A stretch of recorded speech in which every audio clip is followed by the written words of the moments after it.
Part 2 प्रदूषण। हम सभी जानते हैं कि धरती पर जीवन प्रकृति संतुलन से ही संभव हो सका है। धरती वनस्पतियों से पूरी तरह ढक न जाए, इसलिए घास खाने वाले जानवर पर्याप्त संख्या में थे और इन जानवरों की संख्या अधिक न हो जाए, इसलिए हिंसक जंतु भी थे। इस प्रकार प्रकृति में वनस्पति, जीव जंतु आदि का अनुपात संतुलित और नियंत्रित बना रहता था। इससे पर्यावरण स्वच्छ और जीवन के अनुकूल बना रहता था। परंतु आज मनुष्य ने अवांछित कारण से प्रकृति का संतुलन बिगाड़ दिया है। वैज्ञानिक आविष्कारों के कारण बड़े पैमाने पर उद्योग धंधे तो पनपे हैं, परंतु जनसंख्या का भी भयंकर विस्फोट हुआ है। इस बढ़ती हुई आबादी के खाने के लिए उसी मात्रा में अन्न, सब्जी, फल आदि चाहिए, रहने के लिए घर चाहिए, पहनने के लिए कपड़े चाहिए और इसी प्रकार की अन्य जरूरतों की पूर्ति के लिए विविध प्रकार की सामग्री चाहिए। खेती करने के लिए, घर बनाने के लिए, कल कारखाने लगाने के लिए, सड़कें और रेल पटरियां बिछाने के लिए धरती चाहिए। इसलिए बड़े पैमाने पर जंगल काटे गए। हमारे कल कारखाने कच्चे माल के लिए जंगलों पर ही निर्भर हैं। इसलिए पिछले वर्षों में जिस गति से जंगलों का सफाया हुआ है, वैसा कभी नहीं हुआ था। नई तकनीकों से पेड़ काटने की गति तो खूब बढ़ी, किंतु उतनी ही गति से कटे हुए पेड़ों की जगह नए पेड़ उगाने का प्रयत्न नहीं किया गया। बढ़ती हुई आबादी को खिलाने के लिए खेतों को रासायनिक उर्वरक चाहिए और पौधों को कीटाणु हानि न पहुंचाए, इसलिए कीटनाशी दवाइयां चाहिए। इन उर्वरकों और कीटनाशी दवाइयों के कारण मिट्टी प्रदूषित होती जा रही है। बड़े बड़े उद्योग धंधों और बढ़ते हुए शहरीकरण के कारण बड़े बड़े नगर बस गए। इन नगरों से निकलने वाला कूड़ा कचरा तथा कारखानों से निकलने वाले अवशिष्ट पदार्थ अंत में नदियों या जलाशयों में ही गिरते हैं। इस कारण नदियों और जलाशयों का जल प्रदूषित होता जा रहा है। खुली भूमि में भी कूड़ा कचरा डाला जाता है। इस कचरे में बहुत तरह के जहरीले रसायन होते हैं।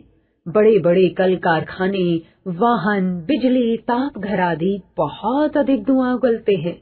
धुएं में धूल कण, कार्बन कण, sulphur dioxide, nitrogen dioxide, carbon monoxide आदि होने के कारण वायु दूषित हो जाती है। इस प्रकार आज भूमि, पानी और हवा तीनों ही प्रदूषित होते जा रहे हैं। इतना ही नहीं, आज जल, थल और नभ तीनों में वैज्ञानिक आविष्कारों के फलस्वरूप विभिन्न प्रकार के तेज से तेज चलने वाले यान बन गए हैं। इससे यातायात में बड़ी सुविधा हुई है। दुनिया छोटी हो गई है और लोग एक स्थान से दूसरे स्थान तक शीघ्रता और सुगमता से आने जाने लगे हैं। ये अनवरत दौड़ती हुई रेलगाड़ियां, बसें, बड़े बड़े जलपोत और विमान लगातार धुआं तो उगलते ही हैं, शोर भी पैदा करते हैं। इससे वायु प्रदूषण के साथ साथ ध्वनि प्रदूषण भी बढ़ता जा रहा है। आज अनेक प्रकार के अंतरिक्ष यान अंतरिक्ष में छोड़े जा रहे हैं। इनसे हमारी पृथ्वी का ओजोन मंडल प्रभावित हो रहा है। इस मंडल में ओजोन की जो मोटी परत है, वह सूर्य की पराबैंगनी किरणों के दुष्प्रभाव से हमारी तथा पृथ्वी के जीव जंतुओं और वनस्पतियों की रक्षा करती है। वैज्ञानिकों का कहना है कि जब तक पृथ्वी के चारों ओर ओजोन की परत नहीं थी, तब तक धरती पर जीवन प्रारंभ नहीं हुआ था। औद्योगिक विकास ने जहां हमें अनेक प्रकार की सुख सुविधाओं की भौतिक चीजें उपलब्ध कराई हैं, वहीं उसने वायुमंडल में क्लोरोफ्लोरोकार्बन नामक गैस की मात्रा भी बढ़ा दी है। इससे ओजोन परत में छेद हो गया है। इसके कुप्रभाव से ओजोन की मात्रा में कमी हो रही है। यदि ओजोन गैस की परत और भी पतली हो गई, तो फिर सूर्य से आ रही पराबैंगनी किरणों से बचाव कैसे होगा? यदि यही रफ्तार रही, तो पृथ्वी की परिस्थितियां और अधिक बिगड़ती चली जाएंगी। संभव है कि वातावरण का औसत ताप 1.5 डिग्री सेल्सियस से 4.5 डिग्री सेल्सियस तक बढ़ जाए। तब यह भी संभव है कि ध्रुव प्रदेश हमारे निवास के योग्य बन जाएं और जहां आबादी है, वह स्थान समुद्र के गर्भ में समा जाए। आज चारों प्रकार के प्रदूषण, भूमि प्रदूषण, जल प्रदूषण, वायु प्रदूषण, ध्वनि प्रदूषण फैल रहे हैं। भविष्य में इनका दुष्प्रभाव कितना फैलेगा बताना मुश्किल है। हम जानते हैं कि प्रायः सभी जीवधारियों के लिए प्राणवायु ऑक्सीजन आवश्यक है। यदि प्राणवायु दूषित हो जाएगी तो जीवधारियों की जान के लाले पड़ जाएंगे। हवा के बाद हमारी दूसरी आवश्यकता है पानी। पानी भी अब शुद्ध नहीं मिलता, जबकि सभी जीव जंतु और पेड़ पौधों को शुद्ध पानी ही चाहिए। यह सभी जानते हैं कि नदी में यदि एक स्थान का पानी दूषित हो जाता है तो पूरी नदी का पानी प्रदूषित हो जाता है। आज हमारा मौसम चक्र अनिश्चित सा हो गया है। कभी कभी जब फसल पक जाती है तब मूसलाधार वर्षा हो जाती है, जिससे अनाज को घर तक लाना असंभव हो जाता है। अधिक गर्मी पड़ने तथा समय से मानसून न आने को भी प्रदूषण से जोड़ा जा रहा है। आज हमारा पर्यावरण निरंतर प्रदूषित होता जा रहा है, जिससे प्राकृतिक संतुलन बिगड़ रहा है। मौसम में इस तरह के बदलाव से सामान्य जन तो पीड़ित है ही, वैज्ञानिक भी चिंतित हैं। हम जानते हैं कि सांस की अधिकतर बीमारियां हवा की गंदगी के कारण होती हैं और पेट की बीमारियां गंदे जल के कारण। जीवन को स्वस्थ बनाए रखने के लिए सांस लेने योग्य वायु और पीने योग्य पानी दोनों ही अत्यंत महत्वपूर्ण हैं। हमारे कल कारखाने और तेज चलने वाले वाहन भी भीषण शोर करते हैं। उन्हें भी नियंत्रित करने की आवश्यकता है, क्योंकि इनके बीच रहने से मानसिक तनाव बढ़ता है, हृदय की धड़कनें तेज हो जाती हैं। कभी कभी भीषण आवाज या चीत्कार सुनकर हृदय गति बंद होने से मृत्यु तक हो जाती है। मौसम में बदलाव और भीषण बीमारियों के फैलने से वैज्ञानिकों ने चिंतित होकर खोज की तो उन्हें प्रदूषण ही उसका कारण ज्ञात हुआ। प्रदूषण की यह समस्या विश्वव्यापी है। विकसित देशों में बड़े पैमाने पर कल कारखाने और तेज वाहनों के कारण प्रदूषण बढ़ता जा रहा है। इसलिए विश्व के देश मिलजुल कर प्रयत्न कर रहे हैं कि जितनी जल्दी हो सके प्रदूषण को नियंत्रित किया जाए। जोहान्सबर्ग में सन 2002 ईस्वी के अगस्त माह में धरती को प्रदूषणों से बचाने के लिए पृथ्वी सम्मेलन का आयोजन हुआ। उसमें प्रदूषण की समस्या पर चिंता व्यक्त की गई। प्रदूषण की मात्रा यदि इसी गति से बढ़ती रही तो वह दिन दूर नहीं जब हमारी सुंदर सलोनी धरती से जीवन ही लुप्त हो जाएगा।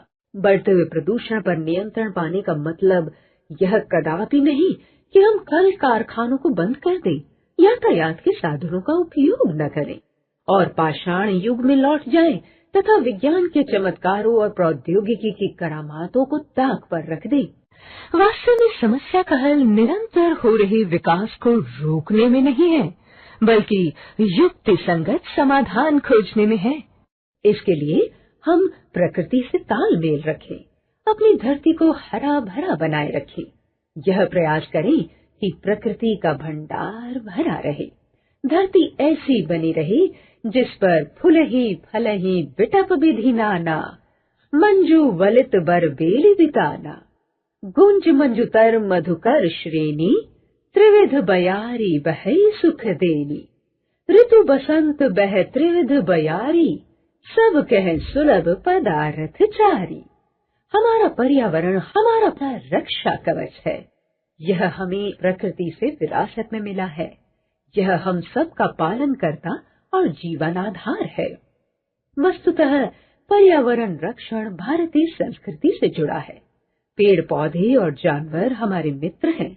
बड़े बड़े बाग बगीचों और पार्कों को शहर का फेफड़ा कहा जाता है। हमारी संस्कृति में पेड़ लगाना पुण्य कार्य माना जाता है। पीपल, बरगद, आम, नीम, जामुन, आंवला जैसे उपयोगी वृक्षों के रोपण को महान धार्मिक कृत्य माना गया है। ये कार्य प्रकृति एवं पर्यावरण के प्रति हमारी आस्था प्रकट करते हैं। इन कार्यों से हमारे अंदर अच्छे संस्कार आते हैं। शिक्षा का सही लाभ तभी होगा जब हम अच्छे संस्कारों को बनाए रखें। पर्यावरण प्रदूषण को रोकने के लिए सबसे अधिक आवश्यकता इस बात की है कि प्रदूषक कार्यों को रोका जाए। सरकारी स्तर पर इस दिशा में अनेक कदम उठाए जा रहे हैं। इसके अतिरिक्त पर्यावरण प्रदूषण को रोकने में हम स्वयं भी सहयोग दे सकते हैं। हम गंदगी न फैलाएं और दूसरा यह कि जहाँ गंदगी हो उसे साफ करने में सहयोग दे, जहाँ तहाँ कूड़ा कचरा आदि न फेंके, वृक्षों की टहनियों को न तोड़े, साथ ही अधिक से अधिक वृक्ष लगाएं। इससे वृक्षों की संख्या भी बढ़ेगी और वन महोत्सव के उद्देश्य भी पूरे होंगे। यही एक पंथ दो काज है। इसी उद्देश्य से हम संकल्प कर लें कि अपने जन्मदिन पर अथवा अन्य किसी शुभ अवसर पर एक वृक्ष जरूर लगाएंगे। शब्दार्थ, वर्ड मीनिंग। संतुलन, बराबर, बैलेंस। अवांछित, अनचाहा, अनवांटेड। पनपना, विकसित होना, टू डेवलप। कीटनाशी, कीटों का नाश करने वाली, पेस्टिसाइड्स। जलाशय, तालाब, पॉन्ड। सुगमता, आसानी, इजीली। अनवरत, बिना रुके हुए, कॉन्टिन्यूसली। दुष्प्रभाव, बुरा प्रभाव, इल इफेक्ट।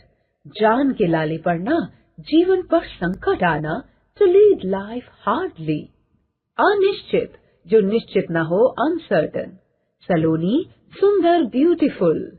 लुप्त, गायब, समाप्त, एंड। करामात, चमत्कार, मिरेकल। समाधान, हल, सॉल्यूशन। तालमेल, संगति, हार्मनी।